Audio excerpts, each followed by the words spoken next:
ఎన్నడైనా బయట పడాల్సిందే కదా. నేను ఆయన కుల్లా బయట పడ్డాడు. బిడ్డ నేను తలుచుకుంటే జూబుల నుంచి బయట పడితే అయ్యే జాగీరా, నేను ఓపెన్ పడితే అయ్యే జాగీరా, ఏంది అసలు ఏం మాట్లాడుతున్నాను అంటే పోలీసు వాళ్ళు ఏం చేస్తున్నారు మరి? ఎక్కడ పోయారు పోలీసు వాళ్ళు? ఎందుకు సోమోటో కేసులు రిజిస్టర్ చేస్తారు? ఎందుకు మరి 506 క్రిమినల్ ఇంటిమిటేషన్ బుక్ చేయండి కేసు ఆయన మీద. మేము తలుచుకుంటే జైల్లోకి వెళ్ళి ఈ జూబ్లీస్కి వెళ్ళి బయటకు పోలేమంటే మరి ఆయన చూసుకుంటూ కూర్చున్నారు, ఎంజాయ్ చేస్తున్నారు. వాళ్ళే మఫ్టీలల్లో మొత్తం కూడా ఈ నవీన్ యాదవ్కు ఇక వీళ్ళకి సపోర్ట్ చేస్తూ ఉన్నారు. మరి బీజేపీలు ఎక్కడ పోయినరు?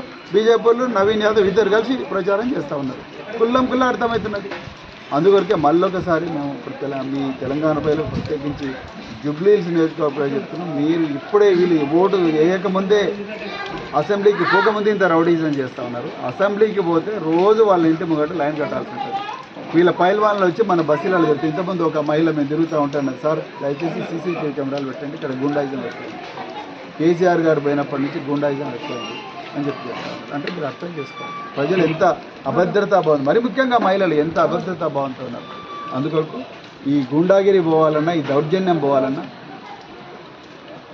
కారు గుర్తు బీఆర్ఎస్ పార్టీకి ఓటేయాలి. మీరు చూస్తున్నారు బోరబండ సర్దార్ అనే ఒక వ్యక్తి బాబా ఫసీద్దీన్ ఆయనకు ఫోన్ చేస్తాడు. ఫోన్ చేసి మీ ఇంట్లో గంజాయి పెట్టాలన్నారా అని అంటారు. ఇంట్లో గంజాయి పెట్టాలన్నా అని ఒక మాజీ కార్పొరేటరు ధమ్కీ ఇస్తున్నాడు అంటే ఇప్పుడు కాంగ్రెస్ ఆయనకు గన్మెన్ ఇచ్చిండు రేవంత్ రెడ్డి.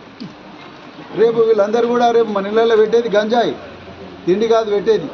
కేసీఆర్ గారు తిండి పెట్టిండ్రు, కేసీఆర్ కిట్లు ఇచ్చిండు, కేసీఆర్ గారు వీళ్ళందరి జీవితాలు బాగుండాలని ఉద్యోగాలు ఇచ్చిండు, ఇండ్లు ఇచ్చిండు, రైట్. సో వీళ్ళు ఏం చేస్తున్నారు? మన ఇళ్ళ గంజాయి పంపించి బిడ్డ నీకు NDPS కింద కేసు పెడతాం, గంజాయి కేసు పెడతాం అంటున్నారు. ఎక్కడ పోతున్నారు మరి? ఎందుకు ఆయన ఇంతవరకు అరెస్ట్ చేయలేదు? ఎక్కడ పోయిన DCPలు, ACPలు, కమిషనర్లు?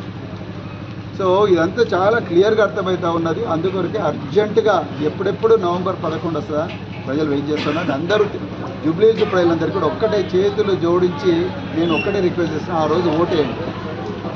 మహిళలకు ప్రత్యేకించి ఎవ్వడికి భయపడకుండా ఇంటి నుంచి బయటకు వచ్చి మీరు 2nd ఫ్లోర్లో ఉన్నారా, 3rd ఫ్లోర్ ఉన్నారా, 4th ఫ్లోర్లో ఉన్నారా లెక్క కాదు,